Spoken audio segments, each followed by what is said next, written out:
Welcome back to Book Shots Desi. वो जगह जहां किताबें सिर्फ पढ़ी नहीं जाती बल्कि जिंदगी में उतारी जाती हैं। और आज की ये वीडियो कोई नॉर्मल बुक समरी नहीं है। आज की ये वीडियो एक वार्निंग है, एक मिरर है और शायद तुम्हारी जिंदगी का टर्निंग पॉइंट भी हो सकता है। आज हम जिस किताब की बात करने वाले हैं उस किताब का नाम है डोपामिन डिटॉक्स और इसे लिखा है थिबॉट म्योरेसी ने। लेकिन ध्यान से सुनना, ये किताब तुम्हें मोटिवेट करने नहीं आई। ये किताब तुम्हें कंफर्टेबल इल्यूजन से बाहर खींचने आई है। अब मैं तुमसे एक सवाल पूछता हूं और इस सवाल का जवाब तुम्हें कमेंट में नहीं, खुद के अंदर देना है। क्या तुम्हें भी अब किसी चीज में पूरा मजा नहीं आता? क्या तुम्हारा फोकस तुम्हारे कंट्रोल में नहीं है? क्या तुम्हारे पास पूरा प्लान है कि क्या करने से जिंदगी बेहतर होगी, लेकिन फिर भी तुम करते नहीं हो? और क्या धीरे धीरे तुम खुद की नजरों में छोटे होते जा रहे हो? अगर इन सवालों में से एक भी सवाल तुम्हें चुभा है तो रुक जाना, क्योंकि ये वीडियो तुम्हारे लिए ही है। देखो, आज की दुनिया में लोग लेजी नहीं हो रहे, लोग वीक नहीं हो रहे, लोग स्टूपिड नहीं हो रहे, लोग ओवर स्टिमुलेटेड हो रहे हैं। और ओवर स्टिमुलेशन का सबसे बड़ा सोर्स है डोपामीन ओवरडोज। यही रीजन है कि आज इंसान के पास सब कुछ होने के बाद भी अंदर से एम्प्टी फील होता है। अब जरा अपनी रोज की जिंदगी को साइड से देखो। सुबह उठते ही फोन उठता है, कभी नोटिफिकेशन के लिए, कभी टाइम देखने के बहाने, और बिना पता चले 15-20 मिनट निकल जाते हैं। फिर दिन में काम के बीच, खाने के वक्त, बोरियत में बस ऐसे ही स्क्रीन अनलॉक होती है। और रात को जब सब शांत होता है तब एक हैवी फीलिंग आती है कि आज भी कुछ सॉलिड नहीं किया। और सबसे डेंजरस बात क्या है पता है? तुम इस फीलिंग के इतने आदी हो चुके हो कि अब ये नॉर्मल लगने लगी है। अब यहां से डोपामिन डिटॉक्स किताब तुम्हें पकड़ के हिलाती है। किताब कहती है कि प्रॉब्लम ये नहीं है कि तुम मेहनत नहीं करना चाहते।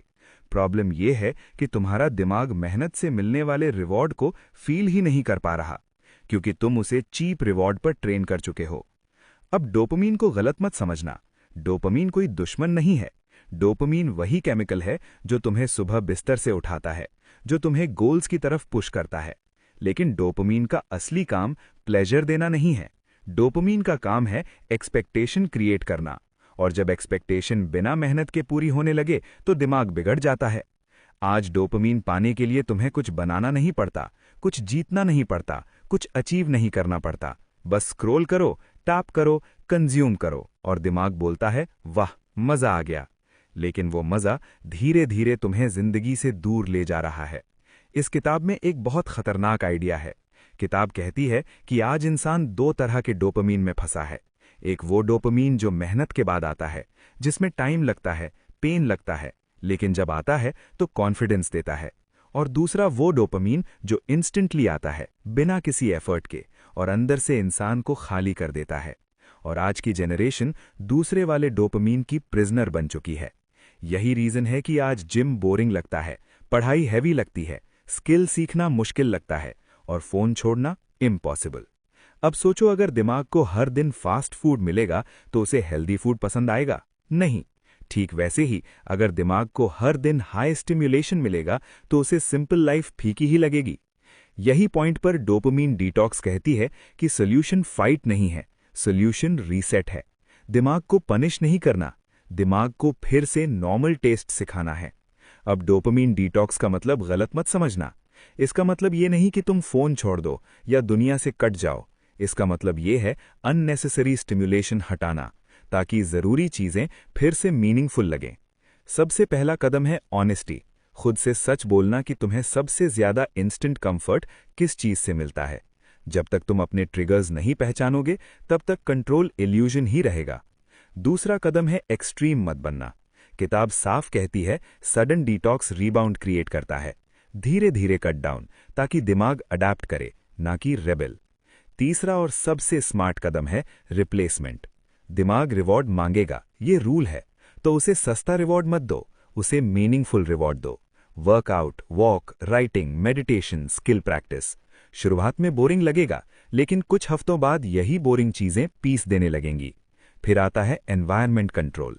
अगर टेम्पटेशन पास में है तो डिसिप्लिन काम नहीं करता, इसलिए ऐप्स हटाओ, नोटिफिकेशंस बंद करो, फोन को ग्रे स्केल में रखो और रात को फोन अपने बेड से दूर रखो।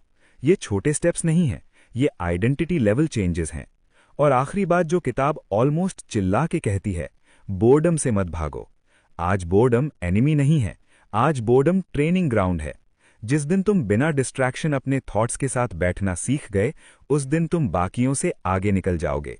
अगर तुम बुक शॉट्स देसी पर यहां तक टिके हो तो इसका मतलब है तुम सिर्फ एंटरटेनमेंट नहीं, ट्रांसफॉर्मेशन चाहते हो, और वही काफी है शुरुआत के लिए। Part 2, practical dopamine reset. लेकिन एक बात साफ समझ लो, सच जान लेना काफी नहीं होता, सच को जीना पड़ता है। और यही वजह है कि डोपामीन डिटॉक्स सिर्फ समझाने पर नहीं रुकती, ये तुम्हें एक्शन की तरफ धकेलती है।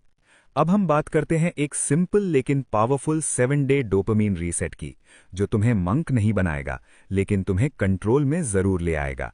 Day 1, awareness day. आज कुछ बंद नहीं करना है, आज सिर्फ नोटिस करना है।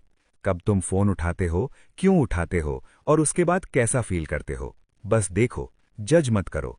अवेयरनेस एडिक्शन को कमजोर करती है। Day 2, noise reduction. आज अननेसेसरी नोटिफिकेशंस हटाओ, बैकग्राउंड नॉइज कम करो और माइंड को थोड़ी साइलेंस दो। शुरुआत में बेचैनी आएगी, लेकिन वही साइन है कि डिटॉक्स शुरू हो चुका है। Day 3, dopamine gap. आज दिन में एक ऐसा टाइम रखो जहां कोई स्टिम्युलेशन ना हो। No phone, no music, no scrolling, सिर्फ तुम और तुम्हारा काम, या तुम और तुम्हारे थॉट्स। यहीं दिमाग रीट्रेन होना शुरू करता है। Day 4, hard things day. आज जानबूझकर कुछ मुश्किल करो, workout, long walk, deep work. जो चीज डिस्कंफर्ट दे वही प्रीमियम डोपामीन देती है। Day 5, environment reset. ऐप्स हटाओ, फोन दूर रखो, टेम्पटेशन को अपने पास मत रहने दो। याद रखना, स्ट्रांग लोग नहीं जीतते, स्मार्ट सिस्टम्स जीतते हैं। Day 6, boredom training. आज बोर्डम में बैठो, भागो मत, सोचो मत कि इसे खत्म कैसे करना है, बस टॉलरेट करो। यही मेंटल स्ट्रेंथ है। Day 7, identity day. आज खुद से पूछो कि क्या मैं अर्जेस पर रिएक्ट करता हूं या मैं कॉन्शियसली डिसाइड करता हूं। यहीं से लाइफस्टाइल बनती है। एंड आउटरो, बुक शॉट्स देसी। अब जब तुम इस वीडियो के अंत तक आ चुके हो तो ये मान लेना चाहिए कि तुम वो इंसान नहीं हो जो बस स्क्रॉल करके आगे बढ़ जाता है। पार्ट 1 में तुमने प्रॉब्लम को पहचाना, पार्ट 2 में तुमने सोल्यूशन देखा। अब चॉइस तुम्हारे हाथ में है, या तो तुम डोपामीन के स्लेव बने रहो या फिर उसे टूल बनाओ। याद रखना, जो इंसान अपने डोपामीन को कंट्रोल कर लेता है वही इंसान अपनी डेस्टिनी भी कंट्रोल करता है।